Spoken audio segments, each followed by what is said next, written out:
જેનો જન્મ થાય છે એનું મૃત્યુ નિશ્ચિત છે. એ જન્મે પછી એ ધીરે ધીરે યુવાવસ્થામાં જાય અને યુવાવસ્થામાંથી એ વૃદ્ધ અવસ્થામાં જાય અને છેવટે એનું મૃત્યુ થાય. ઘણા લોકો યુવાવસ્થામાં બી મૃત્યુ પામે છે, ઘણા લોકો બાળપણમાં પણ મૃત્યુ પામે છે. પણ જે જીવતો હોય છે એને ઘડપણની અને મૃત્યુની બંનેની ચિંતા થતી હોય છે. આપણે કોરોનાના સમયમાં જોયું કે લોકો મૃત્યુથી એટલા બધા ગભરાઈ ગયા હતા. લોકો પોતે જાત જાતના નુસ્ખા કરતા અને બહાર નીકળતા પણ બંધ થઈ ગયા. કોરોનાના ભયથી એટલે કે મૃત્યુના ભયથી લોકો કેટલા ભયભીત થઈ ગયા હતા અને પોતાને જાતને બચાવવા માટે જાત જાતના નુસ્ખાઓને અખતરા કરતા હતા. લોકો બહાર નીકળતા પણ નહોતા અને બીજા સાથે વાતચીત પણ નહોતા કરતા. અને સામાન્ય રીતે મનુષ્યને આપણે જોઈએ છીએ, મનુષ્ય આજના જમાનામાં શું કરે? પૈસા કમાવા પાછળ પડે, પૈસા ખૂબ કમાય. આ પૈસા કમાય એમાંથી પોતાની મોટાભાગની મૂડી એ પોતાનું એક સરસ ઘર, જેમાં આધુનિક સગવડ હોય એવું એક ઘર બનાવે. કારણ કે જ્યારે સાંજે નોકરી ધંધેથી આવે અને પોતાના ઘરમાં જાય તો એને ઘરમાં શાંતિની અનુભૂતિ થાય અને એનો પોતાના દિવસનો થાક પણ દૂર થઈ જાય. કારણ કે એને ઘરમાં તમામ પ્રકારની સુખ સગવડતા હોય છે, એટલે એને એક નીરવ શાંતિ મળે, શાંતિથી ઊંઘ આવે અને એના શરીરનો આખા દિવસમાં થયેલો થાક એ દૂર થઈ જાય. કારણ કે એ પોતાની રીતે પોતાના સગવડતા પ્રમાણે એ પોતાનું ઘર બનાવતો હોય છે. ઉનાળો હોય તો ઘરમાં ગરમી લાગતી હોય તો ઘરમાં એસી હોય તો એસી એર કન્ડિશનને ચાલુ કરે એટલે ઘરમાં ઠંડક થઈ જાય, ગરમીથી એને નુકસાન ના થાય. બીજું, શિયાળામાં ઠંડી હોય ઘરમાં હીટરની સગવડ હોય, હીટર ચાલુ કરે એટલે ઘરમાં ગરમાવો થાય એટલે ઠંડીની અસર ન થાય. અને વરસાદમાં તો વરસાદમાં થતા વરસાદ અને જીવજંતુઓથી એના ઘરમાં એને સુરક્ષિત મળે છે. એટલે એને ઘરમાં તમામ સિઝનમાં તમામ ઋતુઓમાં એને શાંતિ મળે. બીજું કે ઘરમાં એક નીરવ શાંતિ અનુભવે. એ પોતે ઘરમાં આવે અને સૂઈ જાય તો એને એક શાંતિનો અનુભવ થઈ જાય. એટલે માણસ જીવન દરમિયાન કમાય તો ઘણું, પણ કમાણીનો ઘણો ખરો ભાગ પોતાના જરૂરિયાત મુજબ પોતાના સંતોષ માટે એક એવા ઘર બનાવે છે અને એ ઘરને એ આશ્રિત થઈ જાય છે. જીવનમાં એ છેલ્લે ઘરને આશ્રિત થઈ જાય છે, ઘર પ્રત્યે લાગણી થઈ જાય છે અને ઘર સિવાય એને કોઈ વસ્તુ પસંદ નથી આવતી. ઘરની બહાર હોટલમાં જાય પણ ત્યાં પણ એને સારી ઊંઘ ના આવે, પણ ઘરમાં એને સરસ ઊંઘ આવે. એવી જ વસ્તુ આ શ્લોકમાં આપણને ભગવાન કહી રહ્યા છે.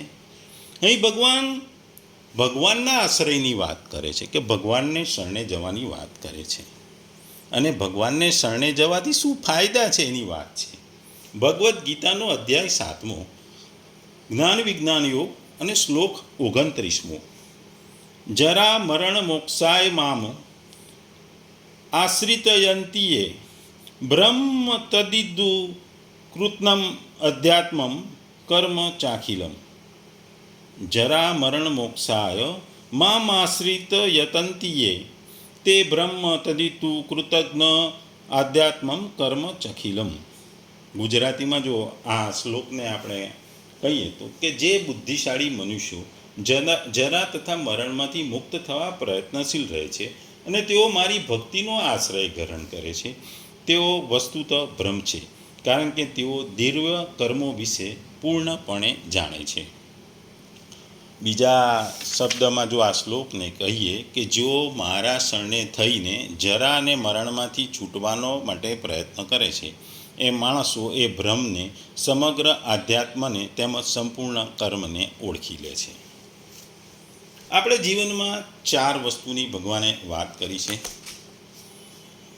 4 વસ્તુ છે: જન્મ, મૃત્યુ, જરા તથા વ્યાધિ. જન્મે એનું મૃત્યુ નક્કી છે, મૃત્યુ થાય એ પહેલાં ઘડપણ પણ આવતું હોય છે, એ પણ નક્કી છે, અને જીવન દરમિયાન વ્યાધિ એટલે કે રોગ પણ થાય. આ 4 વસ્તુઓ ભૌતિક શરીરને સતાવે છે. એટલે આ 4 વસ્તુથી લોકો દૂર જવા માંગે છે. આપણે કોરોના કાળમાં જોયું, લોકો ભયભીત થઈ ગયા હતા, મૃત્યુથી ભયભીત થતા હતા, લોકો દૂર ભાગતા હતા, એકબીજાથી દૂર ભાગતા હતા, સગા મા બાપથી પણ એકબીજાથી દૂર ભાગતા હતા, કારણ કે મૃત્યુનો ભય હતો.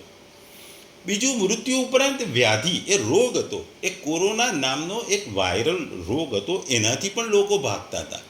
એટલે જરા, જન્મ, મૃત્યુ, જરા, વ્યાધિ, આ 4 વસ્તુમાંથી મૃત્યુ અને વ્યાધિ એ તો કોરોના કાળમાં જન્મ આપણે જોઈ લીધું. બીજું, જરા, વૃદ્ધત્વ તો હંમેશા આવવાનું છે. તમે ગમે તેટલા પ્રયત્નો કરો, ગમે તેટલા પ્રયાસો કરો, વૃદ્ધતા એ તમારા જીવનનો એક ભાગ છે.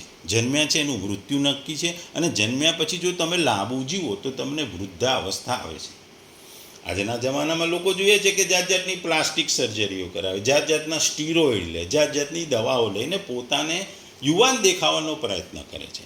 પણ આ યુવા દેખાવાની વસ્તુ એ બાહ્ય છે.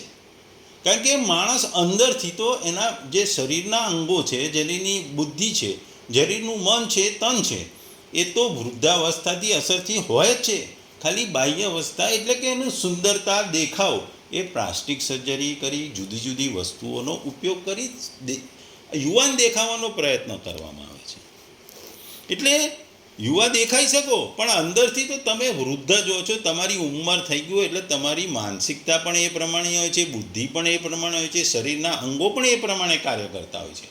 કારણ કે તમારા અંદરની વસ્તુને તમે પ્લાસ્ટિક સર્જરીથી યુવાન બનાવી ના શકો. ખાલી બાહ્ય દેખાવને જ તમે પ્લાસ્ટિક સર્જરીથી તમે એને યુવાન બનાવી શકો. એટલે આ જે 7મા જે આપણે આગળ જોયું કે 7મા અધ્યાયના આરંભમાં ભગવાને જે આપણને 3 વાતો કહી હતી સાધક માટે. મારામાં પ્રેમ કરી અને મારો આશ્રય લઈ યોગનું અનુષ્ઠાન કર. જે ભગવાને 7મા અધ્યાયના શરૂઆતમાં કહ્યું, તે મારા સમગ્ર રૂપને જાણી જાય છે. એટલે જે મારામાં પ્રેમ કરે છે, મારો આશ્રય લે છે, યોગનું અનુષ્ઠાન કરે છે, એ માને સંપૂર્ણ રીતે જાણી લે છે. એટલે કે ભગવાનને સંપૂર્ણ જાણે. એ વાતનો ઉપસંહાર આ 29મા અને હવે પછીના 30મા શ્લોકમાં ભગવાને કર્યો છે. આ 2 શ્લોકમાં આ ભગવાનને જાણવાનું, ભગવાનને પ્રેમ કરવાનો અને અનુષ્ઠાન કરી અને એના રૂપને જાણવાની વાતનો ઉપસંહાર આ શ્લોકમાં કયો છે. આગળના શ્લોકમાં જાણ્યા પ્રમાણે ભગવાનને પોતાનીના બુદ્ધિના બળથી જાણી શકાય નહીં, પરંતુ તેમને શરણાગત થાય તો તેઓ કૃપા આપે અને કૃપા ગ્રહણ કરે, અને કૃપા દ્વારા ભગવાનને સરળતાથી જાણી શકાય. કઠોપનિષદ પણ કહે છે કે ભગવાનને આધ્યાત્મિક પ્રવચનો દ્વારા કે બુદ્ધિ દ્વારા કે વિવિધ પ્રકારના ઉપદેશો દ્વારા જાણી શકાતા નથી. કેવળ તેઓ જ્યારે તેમની કૃપા કોઈ પર વરસાવે ત્યારે તે સૌભાગ્યશાળી આત્મા તેમને જાણી શકે છે.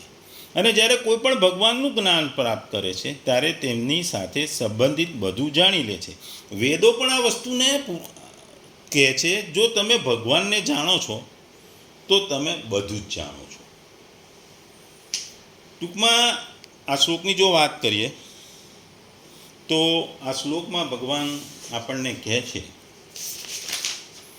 કે જરા એટલે કે વૃદ્ધાવસ્થા, અને મૃત્યુથી મુક્તિ પામવાનું તાત્પર્ય એ નથી કે બ્રહ્મ, આધ્યાત્મ અને કર્મનું જ્ઞાન થતાં વૃદ્ધાવસ્થા નહીં આવે કે શરીર મૃત્યુ નહીં પામે. પણ જે આધ્યાત્મ તરફ વળી જાય છે, જે પરમાત્માના બોધ પછી શરીરમાં જે આધ્યાત્મિક તરફ જેનો વળાવ છે, જે વળી જાય છે, એને મૃત્યુ કે વૃદ્ધાવસ્થાનો ડર રહેતો નથી, એને ભયભીત થતો નથી. મૃત્યુ આવે તો આજે આવે કાલે, એના મનમાં એવું થઈ જાય છે. એને વૃદ્ધાવસ્થાનો પણ ડર નથી કે હું વૃદ્ધિ થઈ જઈશ, મારું શરીર, પણ એને ભગવાનમાં ઓળખી લીધો છે, ભગવાનને જાણી લીધો છે, ભગવાન પ્રત્યેની લાગણીને લીધે ને મૃત્યુ અને વૃદ્ધાવસ્થાનો કોઈ ડર હોતો નથી. એ જ વસ્તુ આ ભગવાન કહી રહ્યા છે કે જે વ્યક્તિ મને જાણી લે છે, મને ઓળખી લે છે, એને મૃત્યુ કે વૃદ્ધાવસ્થાનો ડર નથી રહેતો. કારણ કે એનું અંતિમ ધ્યેય શું હોય છે?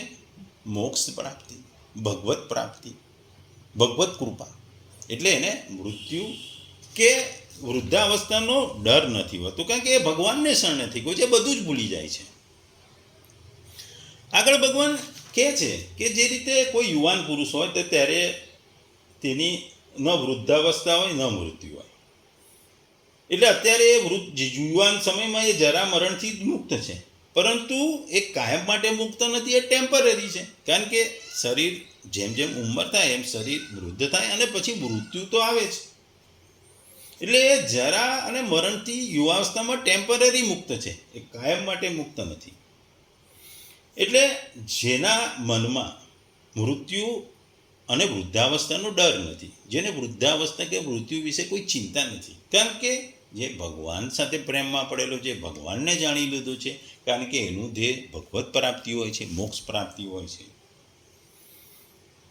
આપણે જાણીએ છીએ કે માણસ વૃદ્ધ થઈ જાય એટલે એમ કે હું ઘરડો થઈ ગયો, એટલે કે હવે હું મરી જઈશ એટલે મારે આમ કરવું પડશે, મારે મારા છોકરાઓ માટે આટલા રૂપિયા ભેગા કરવા પડશે, હું વૃદ્ધ થઈ ગયો એટલે હું આ ઉંમર હું વૃદ્ધ થઈ ગયો છું એટલે હું મૃત્યુ પામે, મારા છોકરા માટે મારે આટલું ભેગું કરવું છે, મારા છોકરા માટે આટલું મકાન બનાવવું છે, મારા છોકરાને મારે સેટ કરવાનું છે. આવી બધી ચિંતાઓ મનમાં હોય. એ ચિંતા જે આધ્યાત્મિક તરફ વળેલો છે, જે ભગવત પ્રાપ્તિના માર્ગે છે, એને આવી કોઈ ચિંતા હોતી નથી.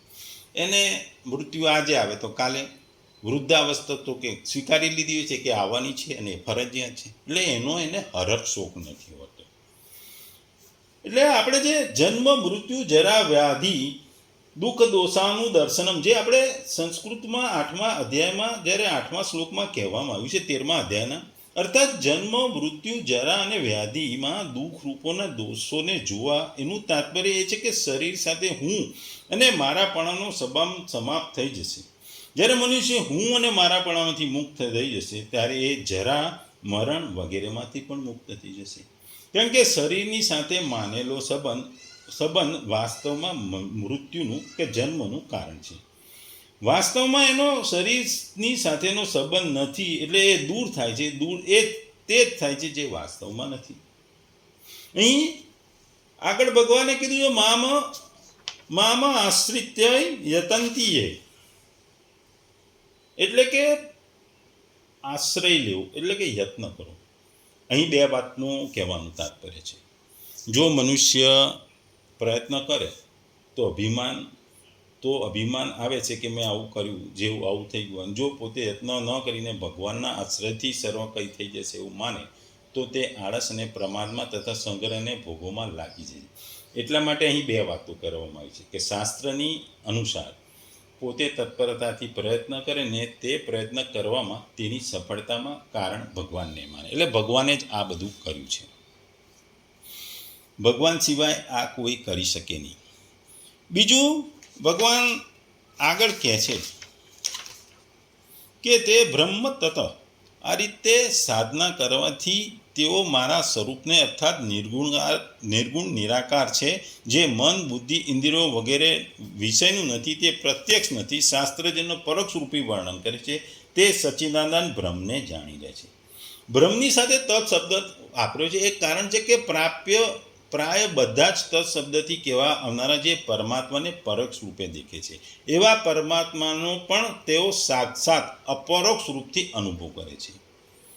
બીજું આગળ ભગવાને કહ્યું છે કે કૃત્સનમ અધ્યાત્મમ કર્મ ચાખિલમ, તેઓ સંપૂર્ણ આધ્યાત્મને જાણી જાય છે, અર્થાત સંપૂર્ણ જીવરૂપી તત્વ રૂપે શું છે એ વાતને તેઓ જાણી લે છે. 15મા અધ્યાયના 10મા શ્લોકમાં પણ ભગવાન કહે છે કે જીવ દ્વારા એક શરીર છોડીને બીજા શરીરને પ્રાપ્ત કરવાનો વિમૂઢ પુરુષો નથી જાણતા અને જ્ઞાન ચક્ષુઓવાળા જાણે છે.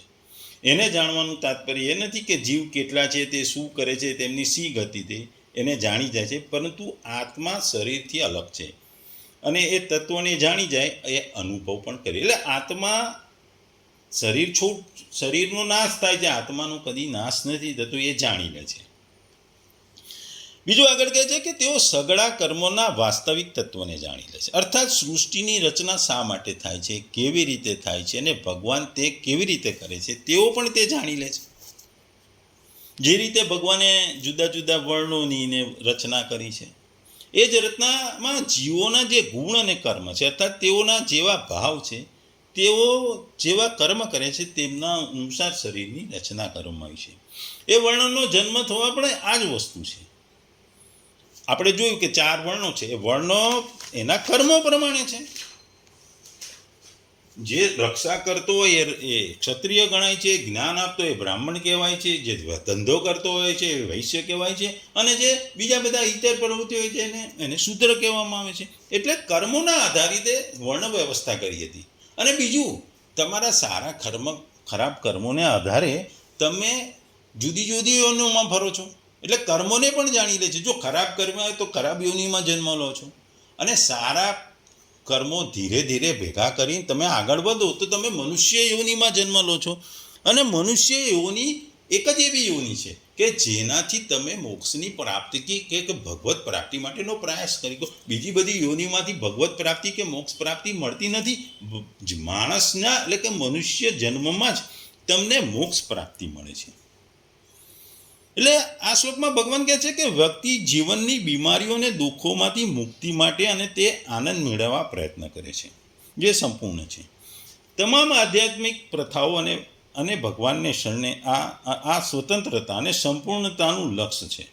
જેમ જેમ સાધક તેની પ્રેક્ટિસ ચાલુ રાખે અને જેમ જેમ તેની સાધના વધુ ગઢ બનતી જાય તેમ તે યોગારૂઢ બને છે. ને તેમ તેમ તે જાણશે કે બધી વસ્તુઓ, તમામ જ્ઞાન અને બધી ક્રિયાઓ એ ભ્રમ છે. તેના સિવાય બીજું કશું છે જ નહીં. તેઓ સમગ્ર જીવન અને બ્રહ્માંડને સ્વ, આત્મા અને બ્રહ્મ તરીકે જુએ છે. બ્રહ્મનું જ્ઞાન તો બધાને ના મળે, આવતું પણ નથી. જેઓ જીવનમાં દૂષણો માટે જાગૃત છે, જેઓ મુક્તિની શોધ કરે છે, જેઓ એના માટે પ્રયત્ન કરે છે, જેઓ ભગવાનને શરણે જાય છે, ભગવાનને આશરે લે છે, તેઓ એકલા જ સર્વોચ્ચ સત્યને જાણે છે અને સમજે છે કે સ્વયં બ્રહ્મ છે અને માધુ માત્ર તે છે, બીજું કંઈ નથી. માણસ સમજે છે કે તેનું મર્યાદિત સ્વ માત્ર એક કાલ્પનિક છે, એક દંતકથા છે અને મુગ્ધ જળ જેવું છે. જે અસ્તિત્વમાં છે તે માત્ર એટલું બ્રહ્મ છે અને તે જ છે, અહમ બ્રહ્માસ્મિ. આ શ્લોકમાં મુખ્ય બે શબ્દો છે. તેઓ આશ્રિત યદાંતિ, આ બે મુખ્ય શબ્દો છે. તેઓ એક સાથે જાય છે, મુક્તિ માટે પ્રયત્ન કરે છે અને ભગવાનને સમર્પણ કરે છે. આ બંને બ્રહ્મ જ્ઞાન માટે જરૂરી છે. જ્યારે માણસ જ્ઞાન માટે પ્રયત્ન કરે છે ત્યારે ભગવાનની કૃપા તેનો સાચો માર્ગ જાણવા અને લક્ષ્ય સુધી પહોંચવા મદદ કરે છે.